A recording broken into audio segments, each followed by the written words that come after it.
Now look, I've said this before and I'll say it again, but the main reason why the Deadpool and Wolverine trailer is something more entertaining than anything that Marvel Studios has put out in the past 12 months is all rooted to the fact that director Shawn Levy, writers Rhett Reese and Paul Wernick, Ryan Reynolds, by the way, who helped creating this film, really stood up against the Disney heads and demanded that the second trailer would be done in their own way of executing it, both on the big screen and at home. And the reason why I say the big screen is that this trailer will debut before the new Planet of the Apes movie this May.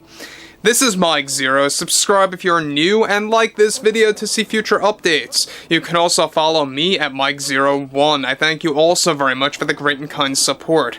So we know that there's been a lot of drama happening behind the scenes revolving around the third act reshoots, which by the way are just starting to begin right now for Deadpool and Wolverine to essentially reframe the third act, to kind of shorten it, condense it, add in new scenes, do all these different things, a lot of revisions coming our way, and there's been a lot of victories that have, of course, been applied to Ryan Reynolds and crew going up against the Disney heads. There's been some losses in the process, but more often than not, we've had a lot of great victories for Ryan Reynolds going up against those like Bob Iger and Kevin Feige. Now, what's interesting about this moving onwards has a lot to do with how other Hollywood studios are beginning to go against Ryan Reynolds after learning about the Disney drama and exactly what's actually happening as a result. Now, let's get into all of this, shall we? Now, specifically, we all know that Ryan Reynolds is very similar to Henry Cavill. I know, I've said this many times already,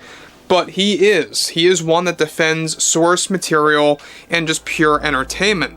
Now, with Deadpool and Wolverine serving as the one film that Disney is banking on right now to become a success for 2024, one major development has to do, of course, with multiple Hollywood studios going against Ryan Reynolds after learning about his push against the Disney heads and Disney's DEI agenda, along with all the drama happening between himself and Marvel Studios. Now, one crucial update to this situation is that just recently, Universal Studios decided to part their ways with Ryan Reynolds for Fast and Furious 11, also known as Fast and Furious 10 Part 2, for his character known as Victor Locke, who was planned to become a major character in the 11th film. Now, the Universal heads recently learned about all the issues happening behind the scenes at Disney and Marvel Studios, where Ryan Reynolds, as battling Disney to prevent overusing their DEI agenda in the third act reshoots of Deadpool 3.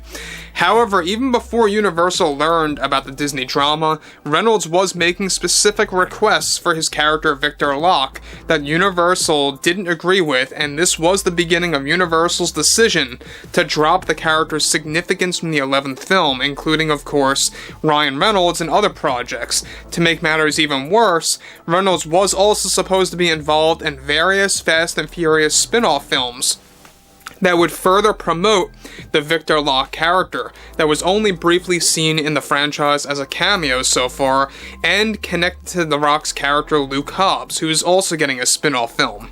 The drama connected to Deadpool and Wolverine and how Reynolds decided to step down from doing interviews with Joy Behar of The View is also what made Universal to make this ultimate call in the long run, and was said to have been the deal breaker for Universal's heads, as they want their actors to appear on shows like The View, Good Morning America, and Jimmy Kimmel Live, etc., etc.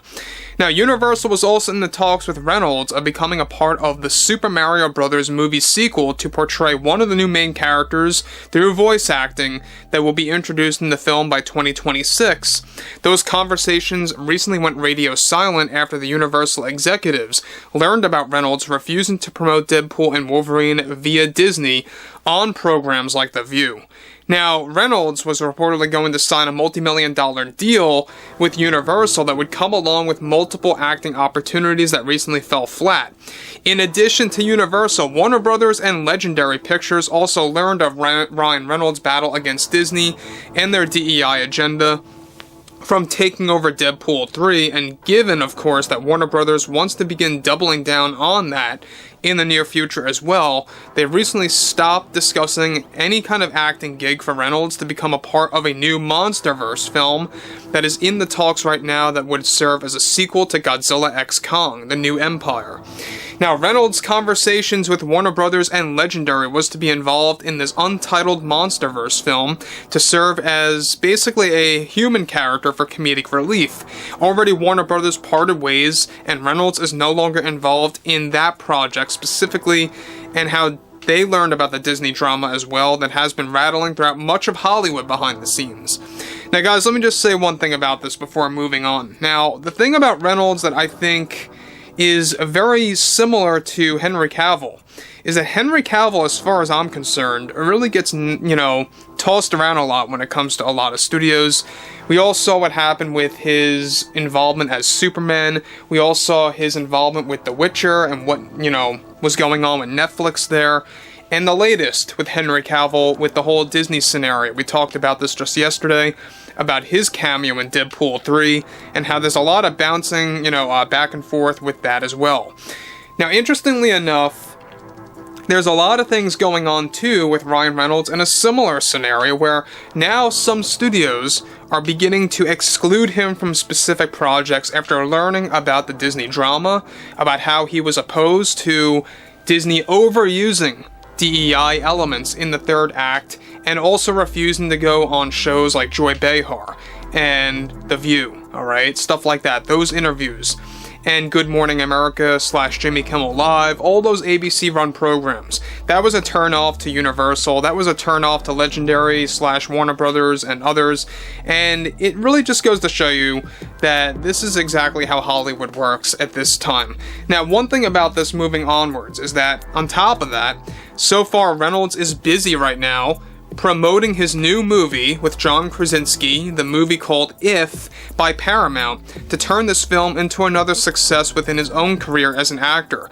Now, these studios are those that are looking to expand their usage of DEI with future projects. All, of course, have a lot to do with Universal, Warner Brothers, Legendary, that now are excluding him from those projects. Now, look, obviously, he was going to be a big part of Fast and Furious, alright? That would have obviously given him a great revenue stream, without a doubt, because Fast and Furious, they want to double down on that franchise. They want to keep it going, which I think is ridiculous to begin with. I mean, Fast and Furious really is way too overdone at this point. The fact that they're going to go beyond a 10th film and also focusing on spin-off movies, I think it's just over excessive, and it's just watered out right now. But looking at all of this, we know that Ryan Reynolds is focusing on the studios that are passionate, that are focusing on projects that he cares about, and that's what he wants to do. That's why he's trying to change the ways of Disney desperately, and even though I think his battle against Disney is going to be very exhausting on himself as a person, that's what he's trying to do with other upcoming Marvel projects and other characters that will be inserted into the MCU and his future as Deadpool. So overall, I would love to hear what you all have to say about this ongoing situation, not just with Disney, but also with other Hollywood studios now and their connection to Ryan Reynolds. And if you guys did enjoy the content for today, make sure to drop a thumbs up on this video to support the channel, and I will catch you guys later.